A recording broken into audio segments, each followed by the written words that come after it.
2 রাকাত নামাজ সেজদাতে ওঠার পরে তাশাহুদ পাঠ করতে হবে। আত্তাহিয়াতু লিল্লাহি ওয়াস সালাওয়াতু ওয়াত তাইয়্যিবাতু আসসালামু আলাইকা। তারপরে আইয়ুহা, কাকে সালাম দেওয়া হচ্ছে? কত বলে? মুসা নবীকে। আমাদের নবীকে সালাম হচ্ছে। নামাজ শেষ হয়ে যাবার পরে সালাম হয় একদিকে না 2 দিকে? নিশ্চয়ই এটা আপনারা জানেন, আমি দোয়া জিজ্ঞাসা করছি। একদিকে সালামটা আল্লাহ, অপরদিকে সালামটা হলো আমার নবী। তার আগে তাশাহুদের মধ্যে একটা সালাম আমার নবী।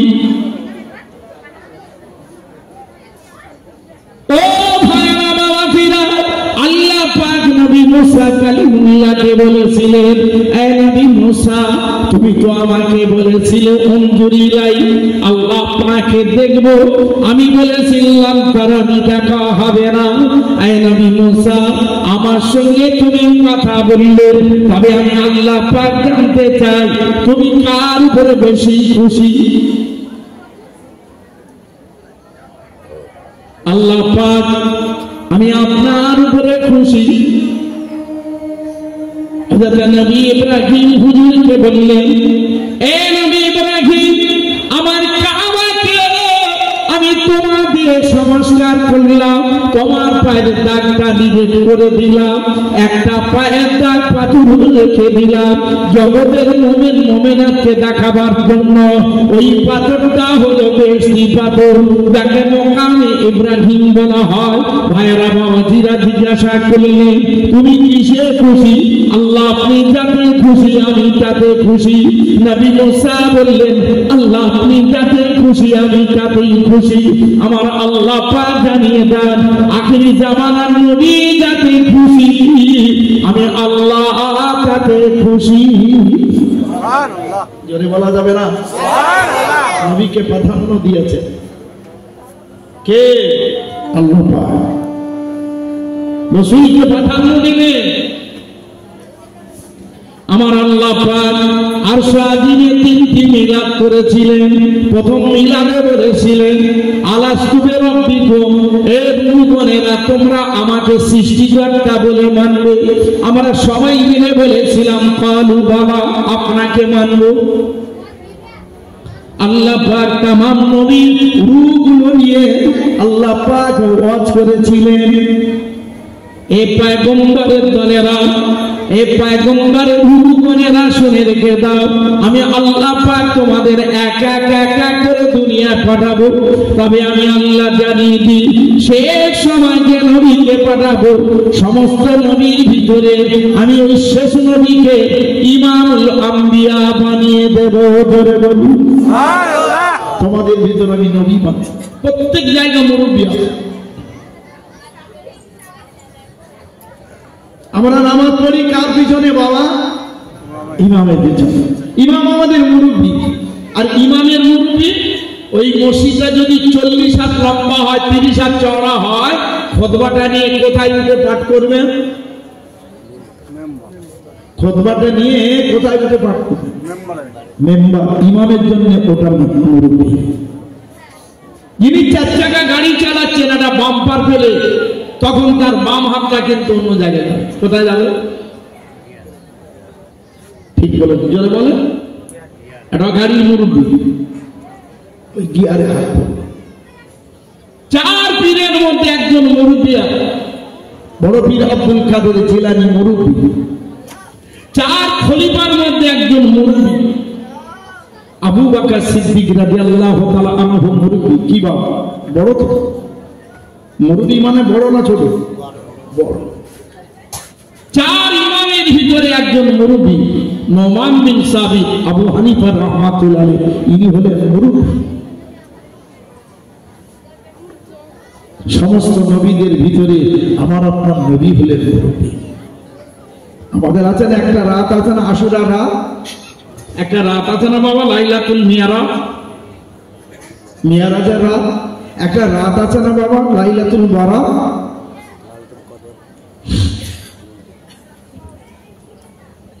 আল্লাহ পাক আমার আপনার নবীকে মেরাজ শরীফ যা সমস্ত নবীরা আমাকে দেখবো বলেছিল, আমি মানা করেছি। আমি আল্লাহ, আমার ইচ্ছা হচ্ছে আখিরি জামানার নবীকে আমি আল্লাহ দেখবো। আল্লাহ নিজেই দেখতে চাইছে। মা উম্মে হানির ঘরে শুয়ে আছে, আমার রাসূলকে সম্মানের সঙ্গে দিয়ে আসে। আল্লাহ পাক জানিয়ে দিলেন, যান আপনি আর সম্মান। প্রথম তবকায় গিয়ে একজনের সাথে সাক্ষাৎ। আপনি কে? আমি হযরত আদম, আমাদের প্রথম পুরুষ।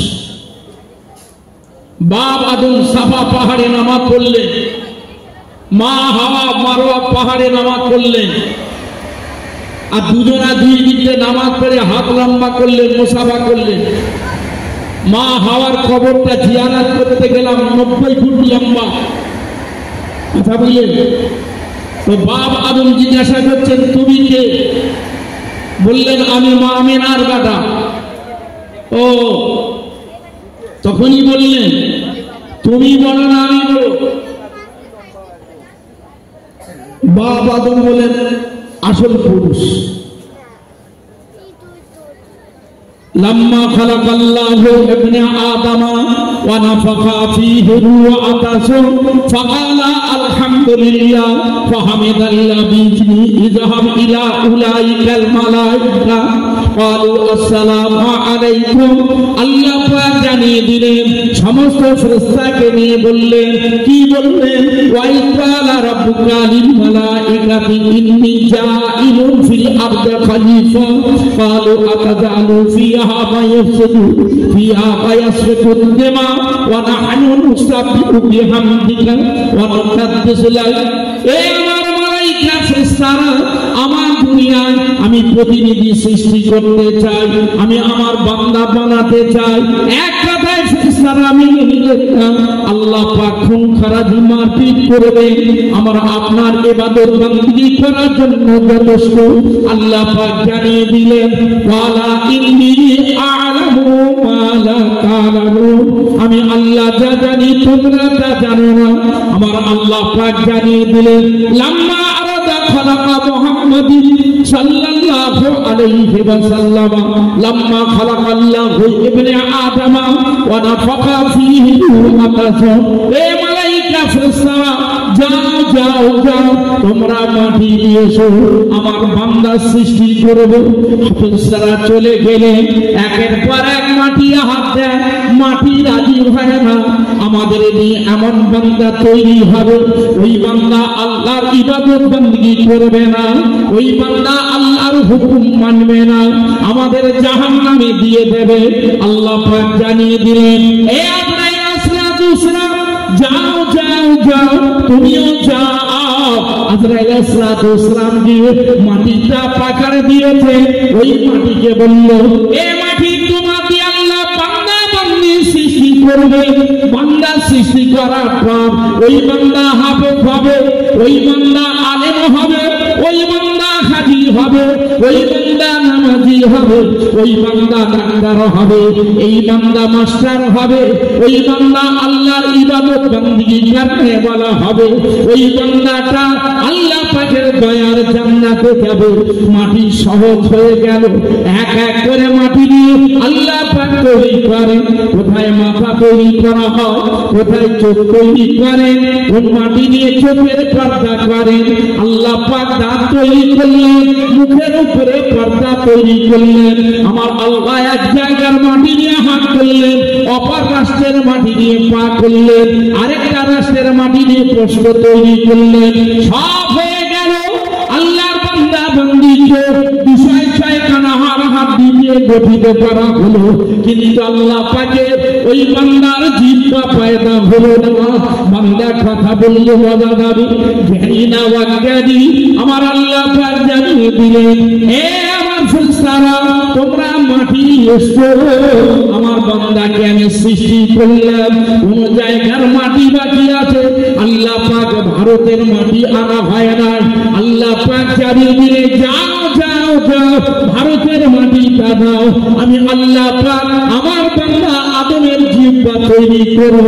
ওই বান্দা শুদ্ধ ভাষায় আমাকে ডাকবে, কোরআন এই জিহ্বা না থাকলে কোরআনটা সহি হবে না। এই বান্দা জিহ্বাটা নিয়ে উপরে দাঁতের গায়ে চাপ দিয়ে বলবে জিভ, উপরে দাঁতের উপরে জিভটা জিহ্বা তুলে দিয়ে বলবে শিব। এই বান্দারা এই জিহ্বা দিয়ে আমি আল্লাহ আমার কোরআনকে সহি করে পাঠ করবে। জোরে বলবে সুবহানাল্লাহ। ভারতের মাটির একটা ইজ্জত আছে না নেই? আছে। বান্দা সব আছে, জিভ নাই, জবান নাই। জবানটা তো খাওয়ার স্বাদ, এতে তো স্বাদ পাবে, মিষ্টি না তিতো। কথা বলে কি করলেন জানিয়ে দিলে বান্দা তৈরি হওয়ার পর অনফখা ফিহে রূহ, আল্লাহ রূহটা ফেঁকে দিলেন। হাসি করলেন, আতাস হাসি করলেন, ইজাহাব ইলা উলাইকাল মালাইকা, আমার এই ফেরেশতাদের মজলিস আছে, ওখানে চলে যাও। হে বান্দা আদম, তুমি ওখানে গিয়ে ক্বালু আসসালামু আলাইকুম, সালাম দাও। ফেরেশতাদের মজলিসে গিয়ে সালাম দিলেন, চুপচাপ, কোনো উত্তর দিতে পারছেন না।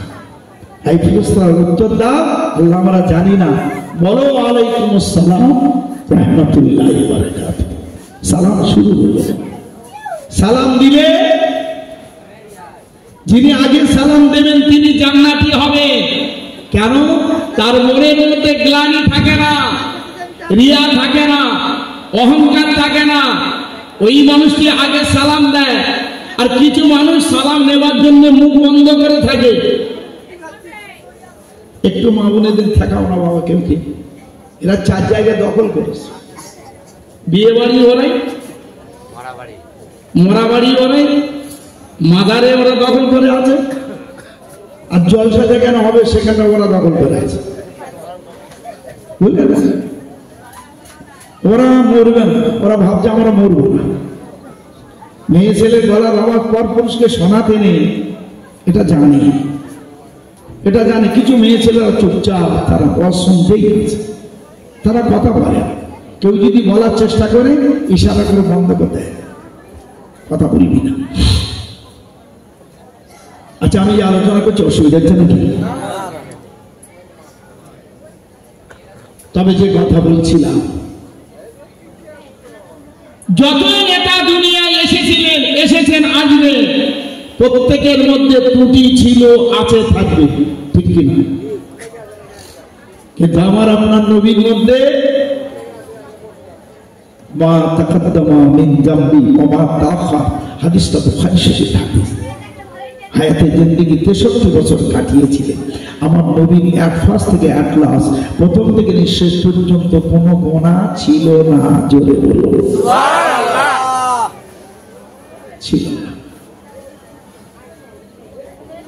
তাই যে বাপ আদমকে সৃষ্টি করার সময় বাধা দিয়েছিলেন, ওই বাপ আদমকে সালাম দিলেন, উত্তর দিতে পারছেন না। আল্লাহ জানিয়ে দিলেন, উত্তর দিলেন। ফেরেশতাদের বললেন, এই ফেরেশতা বলো এই পাহাড়ের নামটা কি? আল্লাহ আমরা জানি না। বাপ আদমকে বললেন, তুমি বলো এই পাহাড়ের নামটা কি? উনি বললেন, হাজারে আসওয়াদ, এই কালো পাথর। আবার বললেন, বলো এই পাহাড়ের নামটা কি? আল্লাহ আমরা জানি না। বাপ আদমকে জিজ্ঞাসা করলেন, কোরআন নাযিল হয়েছিল জাবলে নূর, তুমি বলো, তোমরাই বলো এই গাছের নামটা কি? আল্লাহ আমরা জানি না। বাপ আদমকে বললেন, তুমি বলো। আল্লাহ এটা আনার আর ডালিম গাছ। তখন দেখলেন তো জ্ঞানী মানুষ, সেই বাপ আদমের সঙ্গে আমার আপনার নবীর সাক্ষাৎ। আপনি তো আদি পিতা, আপনি তো মাটির তৈরি।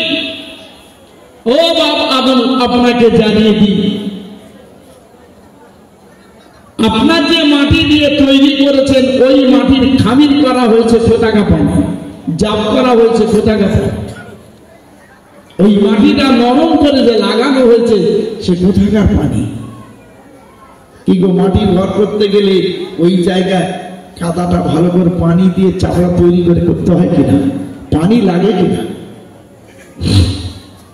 বাবা আদম বললেন আমি জানি না। আল্লাহ পাকের দরবারে জানতে চাইলেন, আল্লাহ আপনি বলে দিন। নবী বললেন আল্লাহ আপনি বলে দিন। ভাইয়েরা বাবা ধীরা, আল্লাহ পাক জানিয়ে দিলেন, এ আদম সাফিউল্লাহ শুনে রেখে দাও, এ আমার বান্দা আদম, ও নবী আদম শুনে রেখে দাও, তোমার চেহারায় যে মাটি লাগানো হয়েছিল ওই মাটি খামির করার জন্য, ওই মাটিটা কাদা করার জন্য আমি আল্লাহ পাক আখিরি জামানার নবীর চেহারা মোবারকের পসিনা দিয়ে করেছিলাম।